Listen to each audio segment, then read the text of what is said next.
jotuñ leen a bàyyi ñu dugg loolu mooy xibaar bi nga xam ne am nañ ko donc en tout cas ñu xaar ba xam ndax bu ñu ñëwee dinañu rek daal xibaar lan la merci beaucoup. D'accord ñu xaar voilà on attend qu'il soit prêt. baax na wala ñu arrière tuuti. ñu kay pare nañ bu yàgg. ñu arrière tuuti ah. voilà.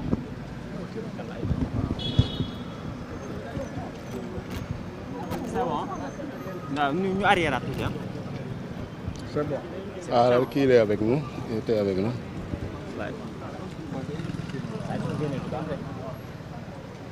Faut pas que ñu taxaw ci digg tali bi tamit.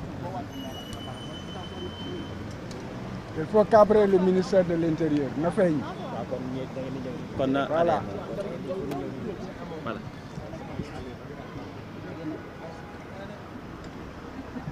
Ça va? Voilà. Bonjour. Dans le cadre de la procédure d'exécution de l'ordonnance rendue par le tribunal d'instance hors classe de Dakar, notamment l'honorable juge Thion, nous étions venus cet après-midi signifier la décision au niveau du ministre de l'Intérieur. Comme vous le savez, dans les motifs de la décision, c'est le ministre de l'Intérieur, en tout cas, qui avait transmis, c'est le ministre de la Justice qui avait transmis au ministre de l'Intérieur la décision de radiation d'Ousmane Sonko des listes électorales. Et le ministre de l'Intérieur avait transmis cette décision, avait ordonné à la DAF de procéder à retrait d'Ousmane Sonko des listes électorales. Donc, puisque désormais, pour une deuxième fois, la justice a demandé, a ordonné la réintégration d'Ousmane Sonko sur les listes électorales, il revient logiquement au ministre de l'Intérieur, M. Sidiki Kaba, de faire exécuter la décision de justice par ses services compétents. En l'occurrence, la direction de l'automatisation du fichier dirigée par le commissaire Fiacre Badiane,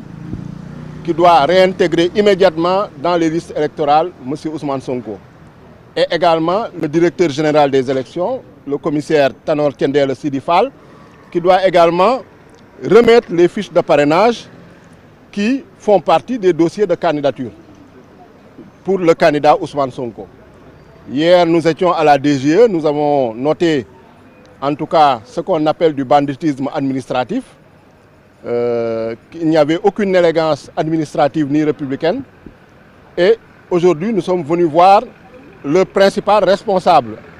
en tout cas celui qui est censé faire exécuter la décision de justice par ses services compétents, M. Sidiki Kaba. Également, nous n'avons pas pu accéder au ministère de l'Intérieur, donc aussi bien moi en tant que mandataire et député, l'avocat Maître Ciré Clédor Ly, et également l'huissier de justice qui devait signifier la décision au service du ministre de l'Intérieur. Donc il y a eu un déploiement policier impressionnant que vous avez tous pu constater et qui nous a empêché d'interdire l'accès. Donc nous avons pris acte et nous déplorons en tout cas cette attitude que je dirais une attitude frileuse, une attitude qui manque d'élégance républicaine, de courtoisie administrative et de la part de M. Maître Sidiki Kaba, qui, il faut le rappeler, est un ancien défenseur et promoteur des droits de l'homme, puisqu'il a dirigé plusieurs organisations de droits de l'homme. Il est avocat, il a été président de la Fédération internationale des ligues de droits de l'homme. Donc nous pensons que normalement, il devrait respecter les règles élémentaires, en tout cas des libertés fondamentales. Malheureusement, ce n'est pas le cas. Et nous savons, cela démontre que c'est lui qui est l'auteur, en tout cas, et le commanditaire de cet ostracisme, de cette habitude arbitraire envers le candidat Ousmane Sonko, parce qu'au niveau de ses services, aussi bien la DGE et la DAF qui refusent de s'exécuter et qui refusent d'exécuter l'ordonnance du président du tribunal d'instance hors classe. Donc, mais cela ne nous empêchera pas de continuer notre travail et de défendre les droits du candidat Ousmane Sonko. En tout cas, nous allons faire en sorte de prendre toutes les dispositions pour qu'il puisse déposer son dossier de candidature et sera candidat, Inch'Allah, à l'élection présidentielle du 25 février 2024, malgré ces manigances, malgré ces tentatives d'obstruction, de dilatoire, de cache-cache des autorités ministérielles et administratives qui ne veulent pas prendre leurs responsabilités et qui ne veulent pas se conformer à la légalité, qui ne respectent pas la justice, qui ne respectent pas les décisions de justice. De cache-cache des autorités ministérielles et administratives qui ne veulent pas prendre leurs responsabilités et qui ne veulent pas se conformer à la légalité, qui ne respectent pas la justice, qui ne respectent pas les décisions de justice. Donc ce qui est déplorable, ce qui est de l'arbitraire. Juge Ousmane Racine Thion jël ne ñu annuler radiation ba nga xam ne daf nañ ko Ousmane Sonko ci liste électorale yi joxe ndigal tamit ñu delloo Ousmane Sonko ci liste électorale yi xam ngeen ni ku war a delloo Ousmane Sonko ci liste électorale yi ministère de l'intérieur la mooy ministre de l'intérieur parce que bu ñuy génnee Ousmane Sonko ci liste électorale yi ministre de la justice moo bind ministre de l'intérieur joxe ndogal direction de l'automatisation des fichiers pour mu génnee Ousmane Sonko ci liste électorale bi teg ko ci jaay doole ak loo xam ne lu dul yoon parce que ñëpp xam nañ ni Ousmane Sonko contumace bi depuis bu ñu ko jàppee contumace ba naxasaay na yaakaar naa ni décision bu honorable juge Ousmane Racine Thion jël leer na nañ balaa moom Saba si fay décision bu mu jëloon leer na nañ Sénat tamit commission électorale nationale autonome joxe woon na injonction pour ñu appliquer décision yooyu mais malgré tout dañoo gis ni direction de l'automatisation des fichiers nga xam ne commissaire Fiacre Badiane moo ko jiite dañoo bañ delloo Ousmane Sonko ci liste électorale yi direction générale des élections nga xam ne commissaire Tanor Thiendella Seydi Fall moo ko jiite dañoo bañ delloo jox Ousmane Sonko ay fiche de parrainage am te teguñu ko ci dara lu dul jalgati yoon ak jaay doole. léegi nag ñu ñëw ci ndeyu mbill bi mooy nga xam ne mooy ministre de l'intérieur nga xam ne mooy seen kilifa te yaakaar nañu moom moo leen di jox ndigal moo leen di may fit pour que ñuy jalgati yoon bi tey ñu ñëwoon ko jébbal ko décision bi laaj ko mu jël ay responsabilités parce que jàpp nañ su fekkee ni malgré que léegi politicien la mais dañoo jàpp ni avocat la quand même xam na luy yoon également nekk na fi jiite na fi ay kuréel yu mag ci àddina bi yoo xam ne mu ngi jëm ci droit de l'homme ak yelleef doomu aadama donc su loolu rek war na respecter ak yelleefu kuy Ousmane Sonko donc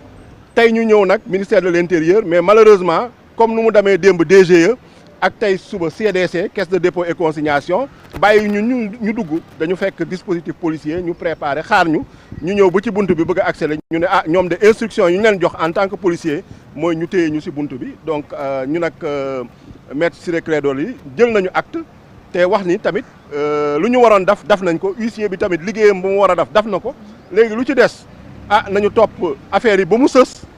incha allah Ousmane Sonko dina nekk candidat nañu déposer dossier de candidature am te jàpp nañ ni ak nu mu demee nii conseil constitutionnel dina ko valider incha allah donc loolu daal laa amoon lu may wax di gërëm ñëpp di sant ñëpp di naan en tout cas bu kenn découragé bu kenn jaaxle bu kenn tiit nañu ànd ak dal ne nit ñi dem retirer seen carte d'électeur pare le 25 février 2024 ñu jëlee fi Macky Sall ak Amadou Ba nga xam ne moom la fi bàyyi mu naan day def continuité te yaakaar naa ni continuité am boobu moom si moom rek la baax ak ñooñam. Est-ce que da ngeen dellusiwaat fii si ministère bi? ñun lépp lu ñu war a def daal nañ ko def yaakaar naa ni loo xam ne pour défendre droit wu Ousmane Sonko mais lu ci ëpp solo mooy conseil constitutionnel ndogal bu mu war a jël suñu déposer dossier candidature Ousmane Sonko ñii ñëpp dañ leen jox ay pàcc responsabilité mais effectivement moom mooy ministre chargé des élections donc dafa war a tëddee njaaxaanaay donc tey candidat su indee représentant am war nga ko mën a recevoir wala laajte ay service am moom su fekkee disponible laajte ñu recevoir ñu waaye gis nañ ni daf ñoo tere dugg ci biir ministère bi bloqué ñu maanaam teg ko ay policiers te yaakaar naa ni processus électoral bu mu nee woon moom dina organiser ay élections yu transparentes ñun de gëmuñu ko ñun daal lu ñu jàpp te lu ñu doon wax mooy nañu nommer un ministre chargé des élections boo xam ne day tëdd njaaxaanaay du bokk benn parti mais ñëpp xam nañu Sidiki Kaba APR la bokk te mënul fi organiser élections yu transparentes élections yu jub ak élections yu inclusive parce que yaakaar na ni moom dafa war a jàppale Amadou Ba parce que jàpp nañ ne Amadou Ba suñ ko jàppalewul mënul gagner parce que kenn neewul ci ginnaawam waa APR sax gëmuñu ko donc loolu daal mooy mbir mi moo tax ñu bëgg a def le tout pour écarter Ousmane Sonko waaye seen pexe yi yëpp yàlla ak dogalam tamit Ousmane Sonko dina bokk dina nekk candidat incha allah. ma may maître Ciré Clédor Ly mu sànni ci kàddu yaakaar naa ne lu ma waroon wax yëpp wax naa ko jërëjëf.